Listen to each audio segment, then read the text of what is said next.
রাজনৈতিক দলগুলো বারবার বলেছেন যে তারা ক্ষমতার ভারসাম্যের ক্ষেত্রে রাষ্ট্রপতির ক্ষমতার নতুন বিন্যাস চান, সেক্ষেত্রে রাষ্ট্রপতিকে খানিক দূর ক্ষমতায়িত করতে চান।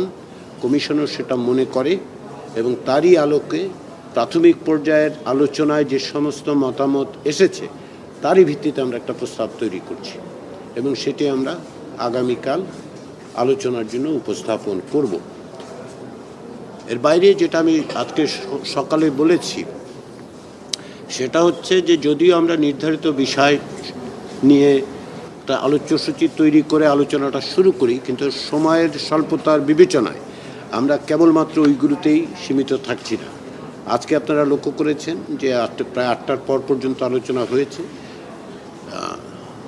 আগামীকাল এর চেয়েও দীর্ঘমেয়াদী হয়তো আলোচনা হবে অথবা হবে না, এই অর্থে যদি আমরা খুব দ্রুত একমতে এসে যেতে পারি।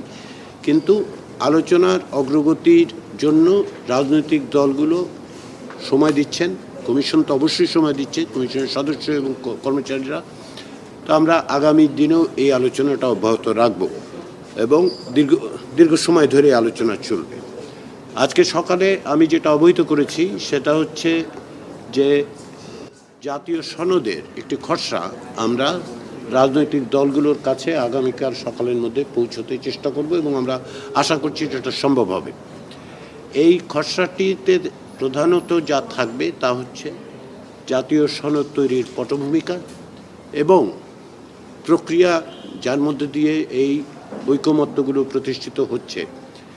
প্রাথমিক পর্যায়ে যে সমস্ত বিষয় ঐকমত্য হয়েছে এবং এখন যে সমস্ত বিষয় ঐকমত্য হচ্ছে সেই তালিকাটা এই মুহূর্তেই ওই খসড়ায় থাকবে না, কেননা আমরা চূড়ান্তভাবে সিদ্ধান্তে উপনীত হওয়ার পরই সেগুলো অন্তর্ভুক্ত করব। তো তার বাইরেও পটভূমি, প্রক্রিয়া এবং অঙ্গীকারের জায়গাগুলো সেখানে থাকবে। আমরা রাজনৈতিক দলগুলোকে বলেছি, অনুরোধ করেছি যে তারা এগুলো বিবেচনা করে যদি কোনো সংশোধন সংযোজন সেটা দিতে চান তাহলে সেটা কমিশনকে পাঠাবেন, যাতে আমরা সেগুলো যথাযথভাবে অ্যাকোমোডেট করতে পারি, অ্যাড্রেস করতে পারি, সেগুলোকে সমন্বিত করতে পারি।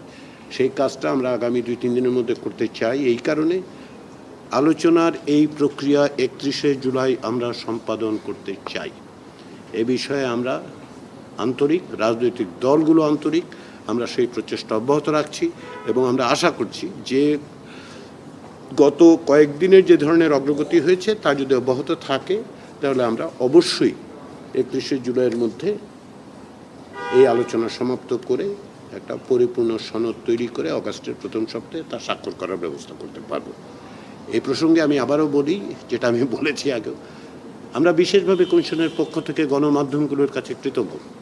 আমরা আপনাদেরকে আন্তরিক ধন্যবাদ জানাই যে আপনারা সার্বক্ষণিকভাবে এই খবরগুলো নাগরিকদের কাছে পৌঁছে দিচ্ছেন। এটা স্বচ্ছতা এবং জবাবদিহিতার জন্য দরকার। কমিশন অত্যন্ত স্বচ্ছতার সাথে সকলের অবগতির মধ্য দিয়ে কাজগুলো অগ্রসর করতে চায়। এই বিষয়ে আমাদের কোনো রকম দ্বিধাদ্বন্দ্ব নেই। আমার প্রথম দিন থেকে সরাসরি প্রচারের ব্যবস্থাটা করা হয়েছে যাতে প্রত্যেকেই জানতে পারেন আমরা কী বলছি, রাজনৈতিক দলগুলো কী বলছে, কী প্রক্রিয়ার মধ্য দিয়ে আমরা ঐক্যমতের জায়গায় পৌঁছচ্ছি।